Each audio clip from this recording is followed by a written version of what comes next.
നമസ്കാരം. ജനയുഗം ലോകം പോയ വാരത്തിലേക്ക് സ്വാഗതം. മാസങ്ങൾ നീണ്ട ഹമാസ് ഇസ്രായേൽ യുദ്ധത്തിൽ ഗാസയിലെ 83% കെട്ടിടങ്ങളും തകർന്നു. പുനർനിർമ്മാണത്തിന് കണക്ക് കൂട്ടിയതിനേക്കാൾ ഏറെ ചിലവ് വരുമെന്നും UN അറിയിച്ചു.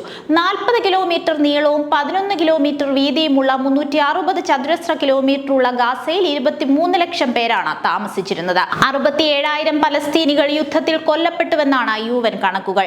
2 ലക്ഷത്തോളം പേർക്ക് പരിക്കേറ്റു. ഇസ്രായേലിൽ ഇതുവരെ 1,200 പേർക്ക് ജീവൻ നഷ്ടമാകുകയും 5,400 പേർക്ക് പരിക്കേൽക്കുകയും ചെയ്തു. ഗാസയിൽ സാധാരണ ജീവിതം പുനഃസ്ഥാപിക്കുകയെന്നത് അത്യന്തം ദുഷ്കരമാണെന്ന് UN റിപ്പോർട്ടുകൾ വ്യക്തമാക്കുന്നു. കാറ്റഗറി 4-ലും 5-ലുമുള്ള ചുഴലിക്കാറ്റിൽപ്പെട്ടതിന് സമാനമായ അവസ്ഥയിലാണ് ഗാസ. ഏതൊരു ദുരന്തത്തെയും പോലെ ഭക്ഷണം, മരുന്ന്, കുടിവെള്ളം എന്നിവയും ലഭ്യത ഉറപ്പാക്കുകയാണ് ഗാസയിൽ ആദ്യം വേണ്ടത്. അതിർത്തികളിലൂടെ കൂടുതൽ ഭക്ഷണവും മരുന്നും മറ്റ് സഹായങ്ങളും ഗാസയിൽ എത്തിച്ചേരേണ്ടത് അത്യാവശ്യമാണ്. പൂർണ്ണമായും തകർന്ന പ്രദേശങ്ങളിലെ അടിസ്ഥാന സൗകര്യ വികസനം വലിയ വെല്ലുവിളിയാകും. വൈദ്യുതി, ജലം, മാലിന്യം, ജലസേചന സംവിധാനങ്ങൾ തുടങ്ങിയവയൊക്കെ പൂർണ്ണമായും തകർന്നിരിക്കുകയാണ്. ഗാസ പുനർനിർമ്മാണത്തിൽ മുഖ്യ പങ്ക് വഹിക്കുക എഞ്ചിനീയർമാരായിരിക്കുമെന്നും UNന്റെ റിപ്പോർട്ടിൽ പറയുന്നു. പകർച്ചവ്യാധികൾ പൊട്ടിപ്പുറപ്പെടുന്നത് പ്രതിരോധിക്കുക, ആയുധങ്ങളും പൊട്ടാത്ത ബോംബുകളും സുരക്ഷിതമായി നീക്കം ചെയ്യുക, സർക്കാർ കെട്ടിടങ്ങളുടെ ശോച്യാവസ്ഥ, തകർന്നു വീഴാറായ കെട്ടിടങ്ങൾ തുടങ്ങിയവയെല്ലാം ഗാസയ്ക്കുമേൽ കനത്ത വെല്ലുവിളിയാണ് ഉയർത്തുന്നത്. കോടിക്കണക്കിന് ടൺ അവശിഷ്ടങ്ങൾ നീക്കം ചെയ്യുന്നതും നിർമ്മാണ പ്രവർത്തനത്തെ സാരമായി ബാധിക്കും. യഥാർത്ഥത്തിൽ ഗാസ പുനർനിർമ്മാണം പതിറ്റാണ്ടുകൾ കൊണ്ട് മാത്രം പൂർത്തിയാകുന്ന ഒന്നാണ്. രൂപകൽപ്പന, പണം, അടിസ്ഥാന വികസനം തുടങ്ങിയവയാകും ഈ കാലയളവിൽ നടക്കുക. എന്നാൽ 6 മാസത്തിനുള്ളിൽ ശൈത്യകാലം എത്തുന്നതിനാൽ അടിയന്തര രക്ഷാപ്രവർത്തനങ്ങൾ ഗാസയിൽ നടത്തേണ്ടതുണ്ട്. ഇന്ത്യ ഇനിയും റഷ്യയിൽ നിന്ന് എണ്ണ വാങ്ങില്ലെന്ന് വീണ്ടും ആവർത്തിച്ച US പ്രസിഡന്റ് ഡൊണാൾഡ് ട്രംപ്. എന്നാൽ ഹംഗറി റഷ്യയിൽ നിന്ന് എണ്ണ ഇറക്കുമതി തുടരുന്നതിനെ അദ്ദേഹം ന്യായീകരിച്ചുവെന്നതും ശ്രദ്ധേയമാണ്.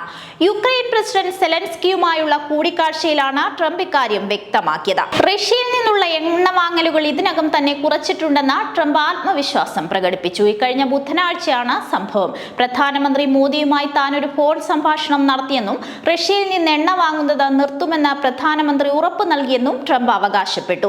റഷ്യയെ പ്രതിരോധത്തിലാക്കാനുള്ള ശ്രമങ്ങളുടെ ഭാഗമായിരുന്നു ഈ നടപടി. പ്രസിഡന്റ് വ്ളാദിമിർ പുടിന്റെ യുദ്ധത്തിന് ധനസഹായം നൽകാൻ ഇന്ത്യയുടെ എണ്ണ വാങ്ങൽ സഹായിക്കുമെന്നാണ് വാഷിംഗ്ടൺ പറയുന്നത്. ശ്രദ്ധേയമായ കാര്യം എന്തെന്നാൽ ഇക്കാര്യം ഇന്ത്യ ഇതുവരെയും അംഗീകരിച്ചിട്ടില്ല. മാത്രമല്ല, വിദേശകാര്യ മന്ത്രാലയം പിന്നീട് അവകാശവാദം തള്ളിക്കളഞ്ഞു. നാറ്റോ രാജ്യങ്ങൾ റഷ്യൻ ഊർജ്ജം വാങ്ങുന്നത് നിർത്തിയാൽ നയതന്ത്രത്തിലൂടെയും താരിഫുകളിലൂടെയും യുക്രൈനിലെ റഷ്യയുടെ യുദ്ധം അവസാനിപ്പിക്കാൻ കഴിയുമെന്ന US പ്രസിഡന്റിന്റെ ആവർത്തിച്ചുള്ള നിലപാടിൽ ഏറ്റവും പുതിയതാണ് ഈ പരാമർശം. ഇന്ത്യ നാറ്റോ രാജ്യം അല്ലെങ്കിൽ പോലും റഷ്യയുമായി വലിയ രീതിയിൽ വ്യാപാര നയതന്ത്ര ബന്ധം പങ്കിടുന്ന രാജ്യമാണ്. ഇന്ത്യയുടെ ഈ വിഷയത്തിൽ ഒരു വിട്ടുവീഴ്ചയ്ക്കും തയ്യാറാവാതെ ഡൊണാൾഡ് ട്രംപ് പക്ഷേ ഹംഗറിയുടെ കാര്യം വന്നപ്പോൾ നിലപാട് മാറ്റി. റഷ്യൻ ക്രൂഡ് ഓയിലിനെ വളരെയധികം ആശ്രയിക്കുന്ന നാറ്റോ അംഗമായ ഹംഗറിയുടെ കാര്യം പറഞ്ഞപ്പോൾ അദ്ദേഹത്തിന്റെ സ്വരം മാറി. സഹതാപത്തിൽ ഊന്നിയായിരുന്നു ട്രംപിന്റെ സംസാരം. ഹംഗറിയും എണ്ണയ്ക്കായി ഏറ്റവും കൂടുതൽ ആശ്രയിക്കുന്നത് റഷ്യയാണ്. എന്നാൽ ഇക്കാര്യത്തിൽ ഇന്ത്യയോടുള്ള സമീപനത്തിൽ മാത്രമാണ് ട്രംപ് അയവ് വരുത്താത്തത്. മറ്റൊരു കാര്യം എന്തെന്നാൽ നേരത്തെ ഇന്ത്യ പാക് സംഘർഷത്തിന് അയവ് വരുത്താൻ ഇടപെട്ടത് താനാണെന്നും ഇരുകൂട്ടരുടെയും ചർച്ചകളിൽ മധ്യസ്ഥത വഹിച്ചത് US ആണെന്നും ട്രംപ് ആവർത്തിച്ച് അവകാശപ്പെട്ടിരുന്നു.